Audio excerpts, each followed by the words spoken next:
السلام علیکم دوستو، امید کرتا ہوں کہ آپ سب خیریت سے ہو۔ آج میں نے لایا ہے آپ کے لیے ہر تکلیف سے محفوظ ہونے کے لیے دعا۔ صبح اور شام تین مرتبہ پڑھے، انشاءاللہ اللہ تعالی ہر کسی کوئی تکلیف سے اللہ تعالی آپ کو محفوظ رہے گا۔ ضرور ایک بار پڑھے۔ بسم اللہ الذی لا يضر مع اسمه شيء في الأرض ولا في السماء وهو السمیع العلیم۔ ترجمہ ہے، اس اللہ کے نام کے ساتھ جس کے نام کی برکت سے کوئی نقصان نہیں پہنچا سکتی، زمین کی، ہوا یا آسمانوں کی، اور وہ خوب سننے والا، خوب جانتے ہیں۔ اور ساتھ ساتھ یہ دعا بھی پڑھے ہر مرض سے شفا کے لیے۔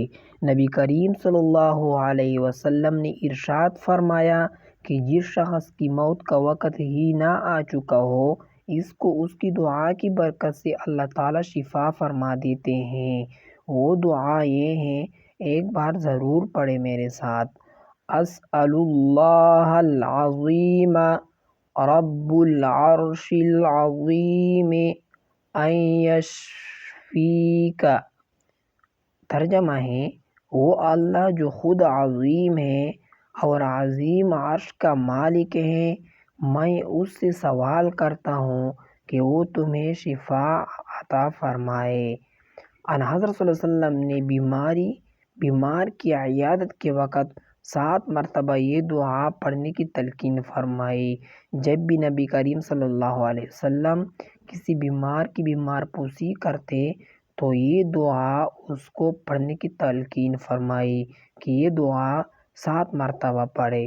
تو آ جاؤ دوستو، یہ ضرور پڑھے اور اس کے ساتھ ساتھ یہ دعا بھی پڑھے، صحت یابی کی دعا۔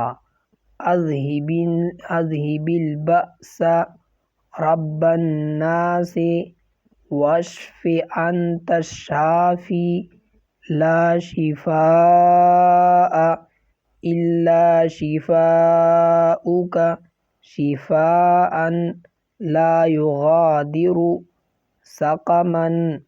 اے انسانوں کے رب، تکلیف کو دور فرما کر شفا عطا فرما، بے شک تو ہی شفا دینے والا ہے اور نہیں ہے شفا مگر تیری ہی طرف سے، اور ایسی شفا عطا فرما کہ بیماری کا نشان بھی باقی نہ رہے، آمین۔ اس کے ساتھ یہ دعا بھی پڑھے، اللہم عافنی فی بدنی، اللہم عافنی فی سمعی، اللہم عافنی فی بصری، لا الہ الا انت۔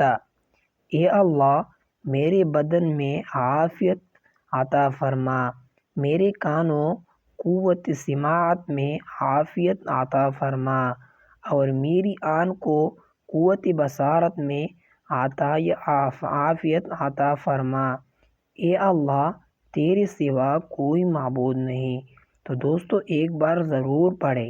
اگر ویڈیو پسند آ گیا ہے آپ کو تو چینل کو سبسکرائب کرے، لائک کرے اور کمنٹ سیکشن میں ضرور ماشاءاللہ لکھے، تاکہ اس طرح مزید سوالات کی ویڈیو اور اس طرح دعائیں کی کلمات آپ کو بر وقت پہنچ سکے۔ جزاک اللہ خیرا کثیرا۔